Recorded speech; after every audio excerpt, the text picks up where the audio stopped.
This year's biggest piece of defense legislation passes through Congress on the way to President Biden's desk. What are the major policy issues highlighted in the bill?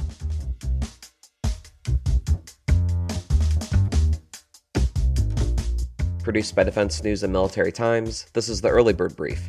Each morning we bring you the defense and national security news of the day. Only in Washington must we bring a bill to the floor so that we are able to militarily confront China while at the same time embracing the policies that make the United States more like China. And troops should expect their biggest pay raise in more than 20 years. What does it all mean for our defense and security? You'll find out. I'm your host, Simone Perez. Today is Friday, December 15th, 2023. First up, Congress sent its annual defense policy bill to President Joe Biden's desk to be signed into law. On this vote, the yeas are 310, the nays are 118. 2/3 being in the affirmative, the rules are suspended. The conference report is agreed to. The National Defense Authorization Act is the yearly policy legislation needed to approve Defense Department programs and other policies. The legislation, which spans more than 3,000 pages, deals with defense policy the world over. For more on what major provisions are in the bill, Defense News Capitol Hill reporter Bryant Harris joins the show. So Bryant, lay it all out for us. What are some of the biggest policies in this year's NDAA? The big one that everyone had their eyes on, I would say, were AUKUS. There were 4 AUKUS authorizations that they needed to implement that submarine sharing agreement with Australia and Britain. The chief one would authorize a transfer of 3 Virginia-class submarines to Australia in the 2030s, but the Australians are very keen on getting it done this year because they kind of viewed that as a signal that the U.S. was serious and committed to the pact, and they'll need several years to, bolster their own infrastructure for the nuclear submarine enterprise. There are a couple other AUKUS authorizations to make the agreement work, including allowing the U.S. to train private sector Australian personnel to use nuclear submarines. On top of that, another one that would allow the Biden administration to accept Australia's $3 billion contribution in the submarine industrial base. There are also provisions that would loosen the U.S. export control regime, ITAR, on Australia and Britain as long as they pass laws that make their own export control regimes comparable to that of the U.S. And then looking towards Europe, another big one that has slipped under the radar a little bit is bipartisan amendment from Senators Tim Kaine and Marco Rubio that would require the Senate to ratify any withdrawal from NATO. And the backstory behind that, of course, is that former President Donald Trump is once again the frontrunner in the Republican presidential primary.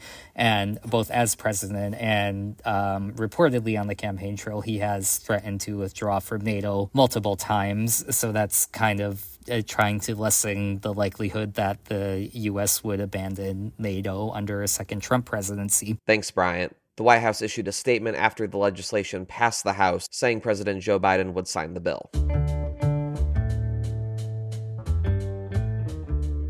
But the defense bill isn't just about missiles, submarines, and amphibious warships. It has major impacts on the rank-and-file folks who defend this country, from the newly enlisted 18-year-old to the senior officer about to finish 4 decades of service.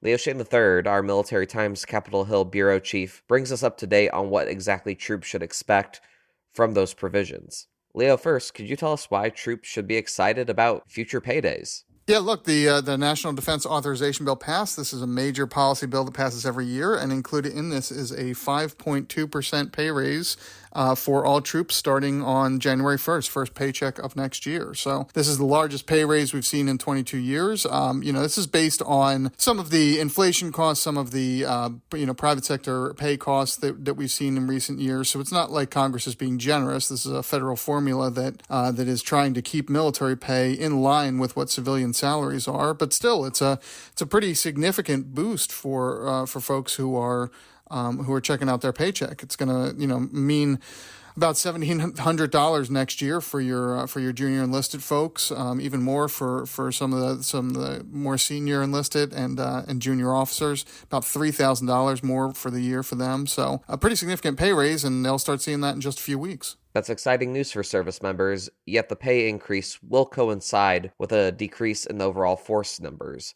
What do those numbers look like when it comes to each service's total end strength? Yeah, we're going to see a smaller military, and we've been seeing this in recent years because of the recruiting problems. Congress is kind of just reflecting what the recruiting folks are telling them, that these higher end strength numbers aren't something that they can reach anymore. So just 3 years ago we were talking about 60,000 more troops than what they're projecting for next year. We're looking at an end strength of about 1.28 million folks across the Army, Navy, Air Force, and Marine Corps, and the Space Force. Space Force is the only one that will be going up next year. This is a significant shrinking of the force. It's the smallest it had already been the smallest since 1940. Now it's getting even smaller. And there's a lot of critics out there who are saying, look, at a time when Russia is getting problematic, at a time when China is building up its military, North Korea is building up its military, is this really the time to be pulling down on end strength numbers and the number of active duty forces? But counter from Congress is, look, we just can't recruit right now, and it's unrealistic to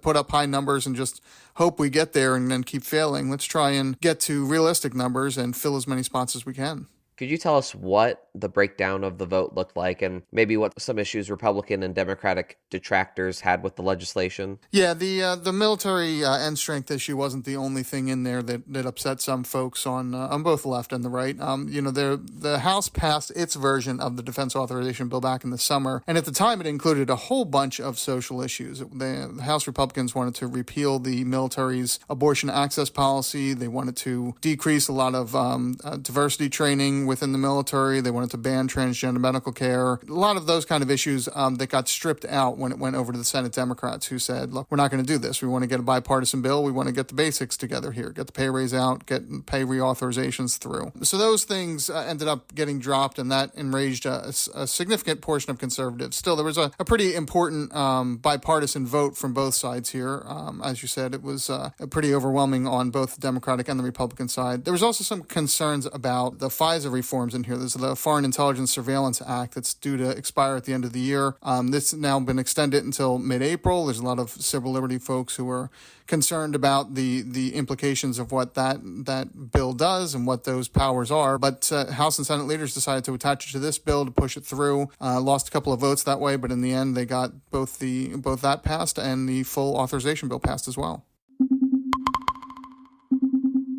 Also on your radar for today, some soldiers are resting a little easier tonight after the Army made a decision regarding an administrative error. Army Times senior reporter Davis Winke brings the latest on that decision. So Davis, what was this error that Army officials made, and what decision did they come to fix it? This all started back in September when the Army Cadet Command Inspector General put out an internal newsletter saying that service members who had been enrolled in the green to gold active duty option of ROTC couldn't count their time towards further pay increases or retirement. The problem with that is that these officers claimed they'd been promised that time would count toward their pay and retirement later on. You see, active duty option is a system under which these guys and gals were receiving their full pay and allowances as enlisted soldiers while they took 2 years to finish their degree, go through the ROTC program, and eventually commission as officers. After that newsletter came out, the Army had a big problem on its hand. There are thousands of officers who commissioned via this program, and it's entirely possible that people have had their pay calculated wrong dating all the way back to 2006, not to mention pensions for those who may have already retired since the active duty option was only available to those with enlisted service already. In order to address this, the Army reviewed the records of impacted officers to see whether there was a way that they can help them get out of this. And it appears that they did not have valid cadet contracts, which means that the federal law barring them from having that 2 years count as time in service and as retirement time, that law might not apply to them. And so the Army has decided, let it be no harm, no foul here. And in your reporting, you've said that soldiers who were impacted by this error could rest a little easier. What exactly was hanging in the balance for them? Yeah, those who thought they might have to pay years of pay differential back to the Army or have to delay their retirement plans are sleeping easier tonight. Time in service is how your base pay is calculated, and the amount of your retirement pension and when you can start drawing it is directly dependent on how long you've been in uniform. So this admin error really did threaten to turn some lives upside down. And officers with whom I've spoken have expressed overwhelming relief that the Army has resolved this in their favor. With that being said, there are two cohorts of green to gold active duty option cadets who are in ROTC right now who have been told, hey, even though you might have joined thinking that this time would count for pay and retirement, it's not going to. The impacted officers are not done yet, they say. They want to see federal law updated so that the current cohorts of cadets who joined thinking they could count the time will get to do so after all. So we'll keep an eye on it and see what happens from here. And now here's some other stories that we're hearing chirps about. In case you missed it, 3 U.S. Army paratroopers from the 173rd Airborne Brigade became the first non-special operations soldiers to successfully complete the prestigious Lancero School in the South American country of Colombia. Russian President Vladimir Putin questioned the International Olympic Committee's rules yesterday that mandate Russian athletes compete as neutrals at the upcoming Paris Olympics. The IOC recently made a decision that removed the option of a blanket ban due to the Russian invasion of Ukraine. And according to the country's defense ministry, South Korea plans to spend the equivalent of $262.8 billion in the next 5 years to bolster its defense capabilities. And on this day in history, in 2011, the U.S. declared the war in Iraq over.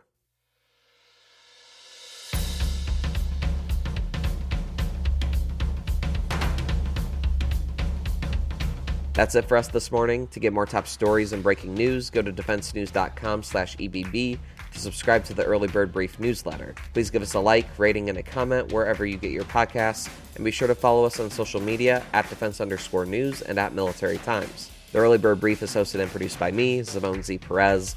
Today's episode also featured stories by Brian Harris, Leo Shane III, and Davis Winke. Our editor-in-chief is Mike Bruce. Have a great day.